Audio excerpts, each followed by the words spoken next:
All right, let's just jump right into this explainer. We're going on a seriously fascinating trip today, literally from the vastness of ancient cosmology all the way down into the microscopic universe inside our own bodies. We're talking about shamanism, a concept that stretches back tens of thousands of years. But we aren't just looking at history. We're going to trace how this ancient practice of journeying outside the body has somehow evolved into this profound method for looking deep inside ourselves. So if you've ever wondered how ancient spiritual practices hold up in the age of modern biology, well, you are definitely in the right place. But before we map out that whole history, I want you to just sit with this kind of mind-blowing concept for a second. What if your cells are actively listening to your thoughts right now? Seriously, the source texts point out that modern researchers like Bruce Lipton are actually starting to back up what shamans and healers have believed for centuries, that the mind is this incredibly powerful tool and our deeply held beliefs can literally impact our physical biology and our DNA. Keep that wild connection between the mind, the spirit, and the physical body in your head as we walk through today's material. So here is our flight plan for today. First, the ancient soul flight. Second, shamanism in modern life. Third, redefining the human soul. Fourth, communicating with your cells. And finally, awakening ancestral wisdom.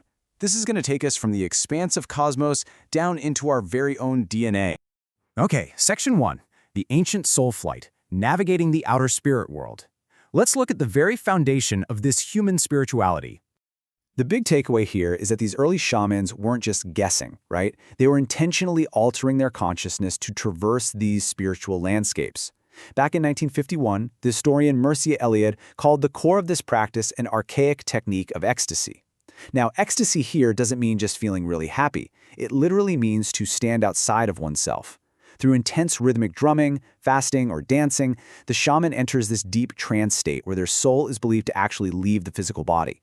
They become cosmic travelers, ascending to an upper world to consult with benevolent spirits, or plunging down into an underworld to retrieve lost souls and confront hidden ailments. Now think about the traditional outfits indigenous shamans wear.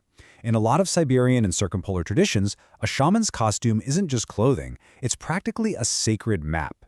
You'll often hear about these garments featuring heavy metal ironwork or elaborate embroidery that actually outlines a human skeleton. Why? Well, as sources reveal, this represents the primal matter preserved by our ancestors, because the literal seat of the soul was believed to reside directly within the bones. So putting on these garments symbolized a spiritual rebirth, starting from the absolute deepest, most foundational architecture of the human body. Moving on to Section 2, Shamanism in Modern Life, Adapting Ecstasy for the Urban World. Let's see how these massive cosmic practices fit into our fast-paced society. The contrast here is pretty wild, honestly. Back in the day, reaching a shamanic state meant going out into the wilderness, extreme fasting, and total physical exhaustion. And today, we're talking about popping in some headphones, pulling up a downloaded drumming track on a smartphone, and just zoning out on your subway commute. It's urban shamanism, and adapts these ancient, heavy-duty techniques for the hectic pace of modern life.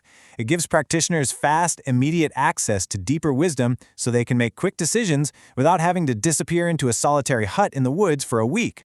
Which brings us to Section 3, Redefining the Human Soul, the historical evolution of spirit. To understand how we get from these cosmic flights all the way to the cellular level, we have to trace how our definition of the soul is transformed over time. We've got this fascinating historical path here, tracking how we went from seeing the soul as this external, flying entity to realizing it might literally be woven into our biology.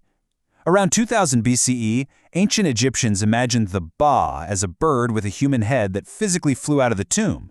By 500 BCE, the Orphic Greeks pictured the soul navigating a cosmic wheel of birth and rebirth. Fast forward a bit to 19th century Siberian beliefs, and you see the soul starting to move inward. They believed we had 3 souls, with one residing strictly inside the physical skeleton. And finally, welcome to the 21st century, where modern shamanic practitioners frame the soul's deep wisdom as residing squarely inside cellular memory and DNA.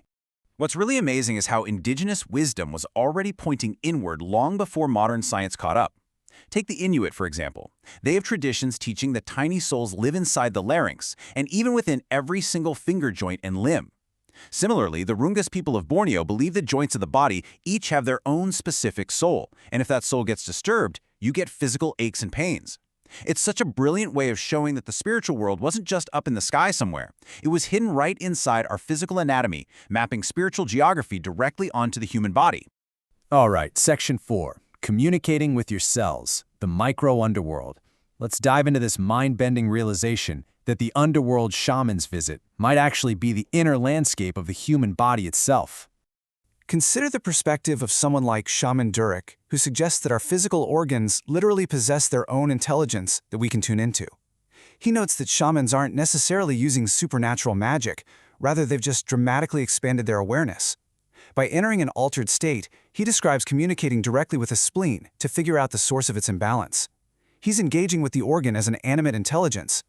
Actually, think of it this way. This is the modern iteration of soul flight. He's not traveling to a distant planet.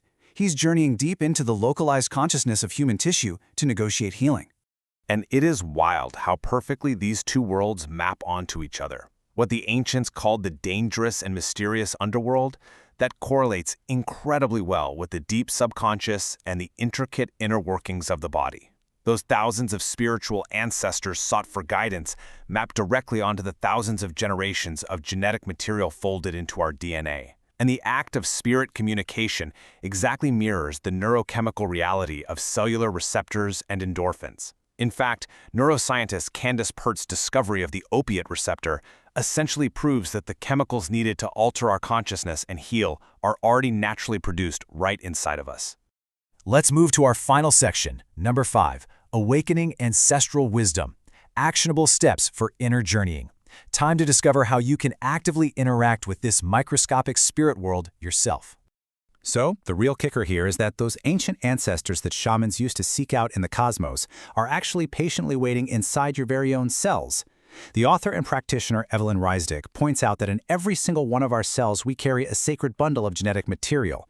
While our ancestors might not be walking around in their own bodies anymore, they continue to physically exist within ours. And by altering our state of consciousness, we can drop the illusionary barriers of modern culture and actively consult this massive biological library for perspective and guidance.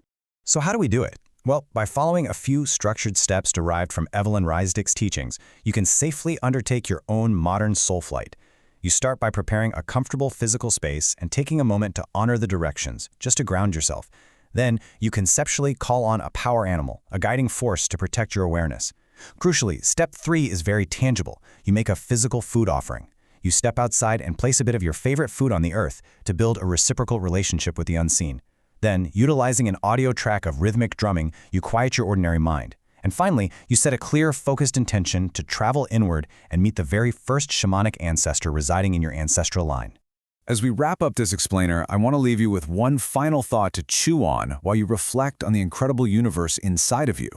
If 1,000 generations of ancestors truly live within your DNA, holding all the accumulated survival wisdom of human history, what are they trying to tell you today? And maybe more importantly, are you tuned in enough to hear them? Thank you so much for taking this journey with me, from the outer cosmos right down to the intelligence of your very own cells.